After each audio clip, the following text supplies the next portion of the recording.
can wreak havoc on a family, and at a funeral, no less. Sounds like a great idea for a one-act play with Playwrights Roundtable. I'm Erica Cotton, and welcome to Playwrights Roundtable, where we review plays, original plays, by local artists, and get a chance to discuss what goes on in their head. And with me today, I have Pergande and Drew Dalire, who wrote Head of the Family, and so we're going to watch that play and get a good idea of what it's all about, and then we're going to come back and talk about it a little bit. So sit back and relax and enjoy Head of the Family.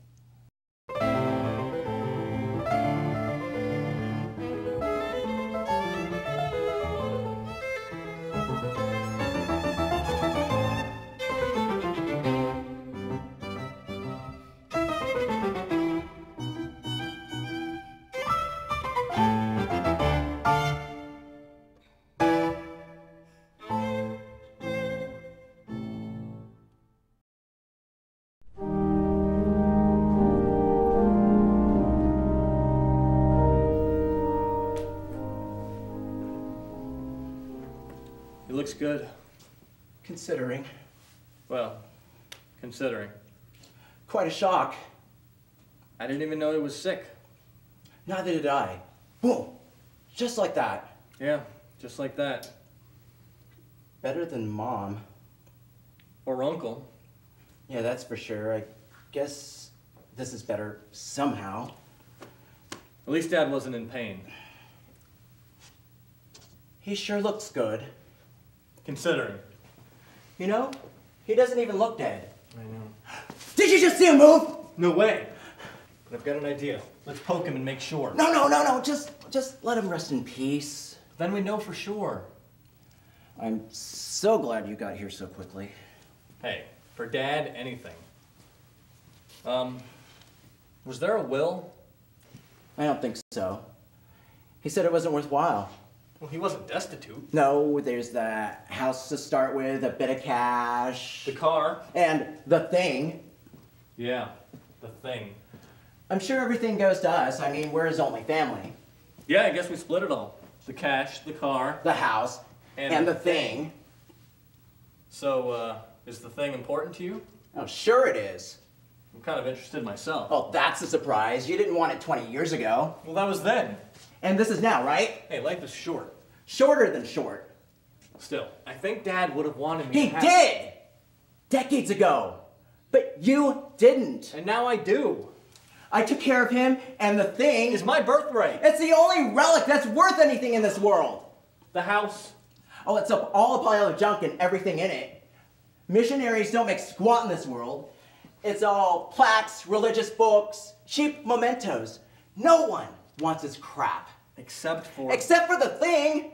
Look, I know you see it as important. I'll say you're inconsiderate for asking for it now, after you've turned it down way back when. I was young and stupid. And now I'm the stupid one? I'm not saying that. All I'm saying is that... All you're saying is you take off for wherever and leave me here to babysit and then... I was occupied. You know what I was doing? How critical, how sensitive. At least I think you knew. Oh yeah, sure. Mr. Big-Time Secret Agent Man. That's not it. Whatever it was, you're gone. Solid gone. We could share. Listen here. You show up, act all nice, and I know exactly what's on your mind. Calm down. We can discuss this later. No, we can settle this right here, right now. Not in public. Oh, there's no one around, you'll notice. No friends, no coworkers, not even his poker buddy showed up. It's just you, me, the Undertaker, and Dad. And Dad. And he's beyond showing you favoritism or getting you that cushy summer job or anything. He's dead and gone, just like Uncle. And I've got the thing, and I'm keeping it. Look, Possession is really not should not be fighting about this. Not here. Not now. Not ever. But if I need to, You'll contest that non-existent will? How do I know there isn't a will? You've got the thing, maybe you've got the will too. This town isn't very big. Somebody will know. Yeah, snoop all you want, there's no will, I tell you. Oh, that's great. Start a fight over his penny ante crap, and he's not even in the ground yet. Some loving son you are. Hey, keep your hands to yourself. Ow, ow, ow, ow, ow, ow, ow, ow, ow. Penny ante crap? What What'd your mother say? Boy, stop that. Dad? Alive? You're not dead. But you looked... Good, considering. No, I'm not dead. I'm fit as a fiddle. Unlike you two losers. What on earth is going on? Why are you dead? I'm not dead because God has yet to take me. And thank you for not poking. This whole thing seemed odd. Disappointed? No. I decided to fake my death so I could see just what you two were made of, and it doesn't look like much. You faked your own death? You old fox. Well, it helps if you have friends in the death care industry. Now look, you two, this is nothing to be fighting about. And stop referring to him as the thing. It's your uncle. We don't know that. Yes, we do, and you want to sell him for money. I do not. Who would want to buy that thing anyway? Lots of people. You just want to list him on eBay. Hey, Uncle! Ah! This is all we have of your uncle. We're lucky to have even that. Look, if he was stupid enough to go to Brazil and get eaten by cannibals, that's not my problem. I just want to get him DNA tested. Then we'll know for sure. We don't know that he was eaten. It might have been dysentery or satanic natives or simple jungle fever. All we know is he passed. And all we have is the thing, and I'm going to keep it with honor. What, put him in some safety deposit box? Or one of those glass dome things on the refrigerator? And he has a resting place. He comes with a little velvet-lined coffin that fits right on the bookshelf next to the Bible. And that's a place of honor. And besides, you didn't want him 20 years ago. I don't think it's really him. I still think it's some cheap memento from some third world airport. Oh, it's a real head, all right. That much I know for sure. And how do you know that? Oh, look at the stitching on the back of the head. On fake shrunken heads, the stitching is regular. On real ones, it's rough and uneven. Nose hair. Read Wikipedia. See, you never even cared enough to even study him. I'm skeptical, that's all. And now there's DNA matching, so we can know for sure. And if he's not family, well then we'll know. Well, then what? 7-day listing or buy it now? You can't list shrunken heads on eBay. They're body parts, so back off! Oh, yeah. Hey, boys, behave. This is a family business. Let's act like family. Keppel's Pig. You know, I heard that. What did he say? Never mind that. Now, I know you two don't get along, so today I'm dividing my earthly possessions between you. Alton. Yes. You've always been the logical one, questioning and testing. You've done very well in this world, and I'm proud of that. To you, I give the gift of certain knowledge. Huh? Ken, man of faith, believing in your heart what your head tells you to doubt. You'll do very well in the next world, and of that I'm also proud. To you, I give the gift of certain belief. Dad, what on earth are you saying? And now this is what we're going to do about my dear departed brother. As you said, we don't know for sure if he's real or not, and I would be lying if I said I didn't have doubts myself. So Alton will have him tested. I'll give blood or hair or whatever, and you find out if he's real. And then we'll know for sure. But you keep the results to yourself.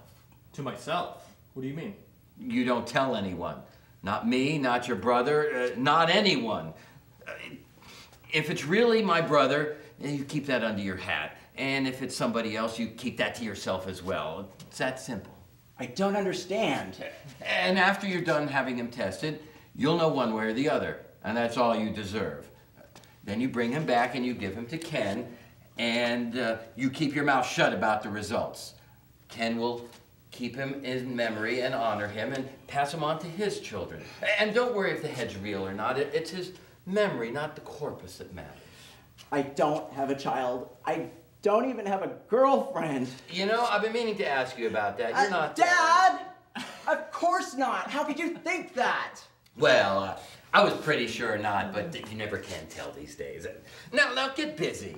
So I got Uncle. Oh, that's gonna make dating much easier. Hi, meet my uncle. He used to be a missionary. Now he's just a shrunken head. Hey, he will go with whoever believes in him. He will not find rest with a skeptic. He was a man of belief, just like me. That's fine with me. And you will get the rest when I'm done with it, because that's what's important to you, obviously. I don't know. Well, yes, you do. You'll need the money to fulfill my final request when my time comes for real. What request is that? Oh, I want to go to Brazil after I die. That makes no sense. Why not go now while you're still alive? Oh, no, I don't want to see the place. Your uncle made it sound very unappealing. I want to emulate him. You want to be digested by cannibals? No, I want to be shrunken. Then you can both have a piece of missionary history, matching shrunken heads. You'll each know what you need to know with certainty, and any questions will die with me. Dad. Yes, my son. That is really sick.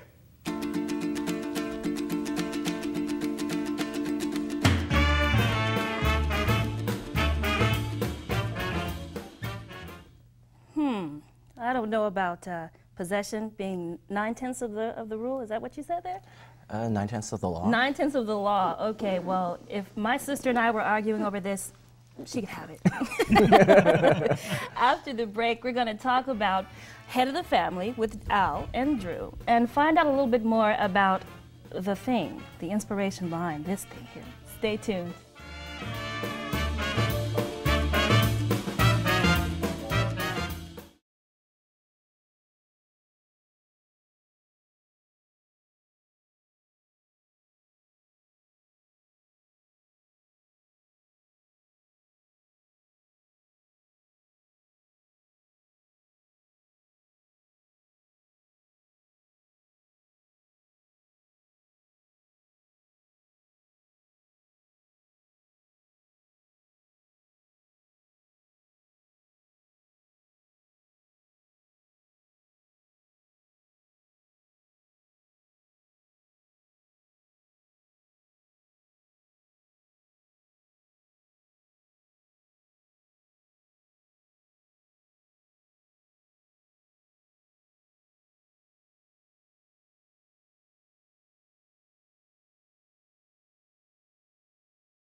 Was there a will? I don't think so. He said it wasn't worthwhile. Well, he wasn't destitute. No, there's the house to start with, a bit of cash. The car. And the thing. Yeah, the thing. You've just watched Head of the Family, an original play written by Al Pergande and directed by Drew Dalire. The Thing, this coffin, this teeny-weeny skull. Al, you've got to share with us, where did this idea come from? Well, this started from a book I picked up in a thrift shop about playwriting, and one of the sections was where do you get ideas, and you should clip things out of newspapers. And the story was in Germany 100 years ago. Some guy had faked his own death to see if his sons would fight over the inheritance. So I took that idea and I sort of started writing this sort of bit where these two sons were talking about the thing, but they didn't ever really say what it was, and that's because I had no idea what it was when I was writing it. So I wrote along, and I got to a certain point, and I had to stop because I had to reveal what the thing was, so I had to go figure that out, and these two characters hadn't told me yet. So I asked my friends, and they said, well, maybe it's a family relic, it's a coin, it's a military medal, it's a diamond or something like that, and none of that felt right. So I said, what's the most absurd thing you could fight over? And there was this other friend of mine knew a lot about shrunken heads, like way more than anybody should know about a shrunken head. Yeah. About the stitching and the nose hairs and and all that stuff. So I said, well, that's a good thing. And then it sort of fell into, well, where did they get the shrunken head from? And then the missionary part sort of came into it or got amplified. And then it was, then I was done. I had that odd twist at the end. And that's something that I found works well, is you start a play seeming very serious and ends up very comic, or start out very comic and you go very serious, so it doesn't just follow one thought thread. Dad? Yes, my son. That's really sick. I had never intended for there to be a prop shrunken head. That was all Drew's concept when he's put the play together. But I set this to be just a real minimal stage. I didn't even want a coffin, and someone was able to come up with a real coffin for our show, so we were able to use that. But I try to not be real prop heavy because that makes it harder and harder to produce. You got more stuff that has to be found and moved around and produced and gotten rid of and stored. So minimalism is a good thing. Were there any of your own family members in this play? Not when I started it, but by the time it was on stage, it was pretty clear that I was Alton, the older brother, and that my actual brother was the younger brother. We do have a sort of I won't say a difference, but he is a little bit more spiritual than I am, and I'm a little bit more cynical, I guess. And the father was he's just sort of a composite of a lot of people I've known. He's not too family specific. But I tend to I don't set out to put my friends in plays or people I work with, but they sort of end up there. Because you end up writing what you know, and you know your friends, you know your family, you know your coworkers. Oh, that's going to make dating much easier. Hi, meet my uncle. He used to be a missionary. Now he's just a shrunken head. Hey, he will go with whoever believes in him. I've known a number of missionaries. A guy from our church went off to Malawi for a couple of years, and he'd send back videos and all these stories of what African bush culture was and how he went about doing his missionary thing. And that helped, but that wasn't really what made or didn't make this, because we never really talk about the details of mission. We just simply posit that this guy was in Brazil and he got his head shrunk, and the details are murky, and as they probably should be if all you ever got back from your long-lost uncle was, in fact, a shrunken head. A shrunken head, yes. Yes, and enter Drew with the idea of the shrunken head. What were some of your impressions of this play when you first?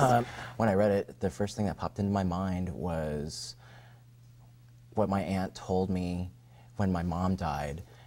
Death does strange things to people. And everything was directed towards that theme. And the sibling rivalry was I wanted that to be very intense at first, to show that there was humor to be found, even though the whole situation was not very pleasant to begin with. As far as the head, I wanted to put a little touch of realism, so I enlisted the help of a local FX artist, Alan Ostrander, who helped me get this head together. Now, as a director, you also go about casting the play, correct? Yes. And so I guess you went through a series of auditions and then ended up selecting yourself as one of the characters. How's that? What happened was I was trying to cast it, and everybody I had lined up wasn't able to do it because of conflicts. So Al and I actually talked about this. Well, he suggested, why not do it yourself? And then when we did the first read-through, we talked about how we would do that if we needed to add extra dialogue to explain my presence there, because I'm obviously not white. And so we came up with the idea of, okay, well, my dad is a missionary, and when on mission, I was adopted. There you go. And I used that to help fuel the sibling rivalry, because I was the outsider. I felt like the outsider. And Ken, or rather Alton, was very much Dad's boy. So everything was directed towards, outsider, insider, feeling left out a lot, feeling left to hold the bag. All you're saying is you take off for wherever and leave me here to babysit, and then... I was occupied. You know what I was doing? How critical, how sensitive. At least I think you knew. Oh yeah, sure. Mr. Big-Time Secret Agent Man. That's not it. Whatever it was, you're gone. Solid gone. Since there seems to be a supposed, alleged shortage of Asian talent within Orlando, within Florida, within the whole country, it's one of my roles is to try to let everybody know that we do exist. We do, what we do is important, and because our invisibility leads to not being cast in roles and being overlooked for roles that we would have been excellent in. Did you have any challenges directing yourself? And Al, did you ever have to step in and kind of help him out in that process? I let the director do, I want to be there at the first read-through of a script because sometimes I have to explain words and concepts that may be a little strange, but I generally let the director do the director thing on their own. I don't try and meddle in that, and the reason I don't do that is the director will find things that I didn't know were in a play that are interesting to me. My job as a director is to bring the truth out of the playwright's words. And, you know, there will be times when I would email or call the playwright to ask for a clarification so that I can at least try to stay true to the spirit.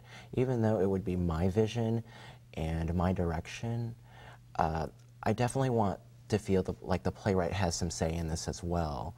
Al, since I've got you here, I understand you're also a member of Playwrights Roundtable. You hold a position within the organization. Can you tell me a little bit about that? I'm responsible for the reading committee, which is a group of several people who take scripts and we read through them and select which ones will be produced. So Playwrights Roundtable only accepts scripts from its own members, so it's kind of it's a local group. We try and, you know, we have a reading series every month, every Sunday. Right now it's at Rollins College, but it does move around, where people bring in scripts and we read them and discuss them, which is very helpful to writers. What we then do is we have a number of shows through the year. We tend to do a lot of 10-minute play festivals, which lets a lot of people get their stuff up on stage. We get the scripts. I know who submitted them. I strip off the identifying information and I distribute them electronically to the rest of the reading committee, and we rank them. Probably the most important thing is sort of what I call a subjective ranking. Did you like this piece? Was this interesting? Was it sexy? Was it funny? Was it intriguing? Was it, you know, thought-provoking? We also look at other things like how long is it? It's got to be, you know, we say 10 minutes. Really, that realistically means 8 to 15 minutes. If it goes to 20, it gets too long. How hard is it technically? Do we have, you know, very, very specific casting requirements, like a, you know, a specifically calling for an Asian and nothing but an Asian will work? Do we have a ridiculously complicated set? I had one guy propose a live actor had to hang from a guillotine for the entire length of the play to make some point, and it's too hard. He says, I have the guillotine. I says, that's nice, but it's too much stuff to move around. But the reading committee is an interesting thing because you get back feedback from people, and you are allowed to submit your own stuff. But you can't score it, so you submit your own stuff anonymously to your friends, and they come and they tell you what they think of it, and they say, oh, this was really awful, or this was really great. And you have to be able to accept that as a writer, that when people say it's not working, you can't go out and say, well, let me explain to you what's going on. It's like, that's wrong. You have to show through the script and you have to show through the action what's really happening.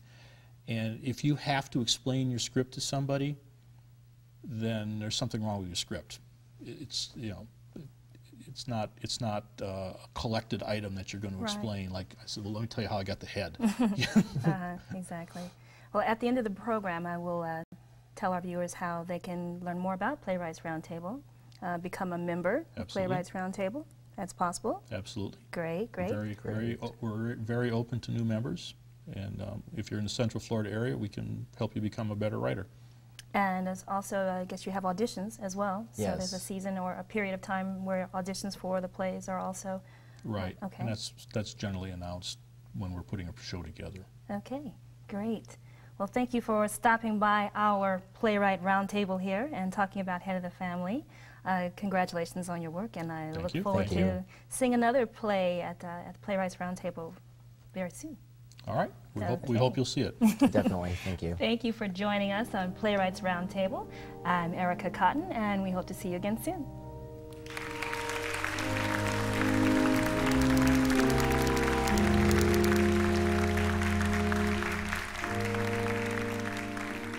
Playwrights Roundtable provides opportunities for authors to have their work read by professional actors. Members of Playwrights Roundtable have seen their works go from cold readings to workshop productions and on to successful full productions. If you love the craft, Playwrights Roundtable is the place. For more information, contact Playwrights Roundtable at 407-788-8468 or check out the website www.playwrightsroundtable.org.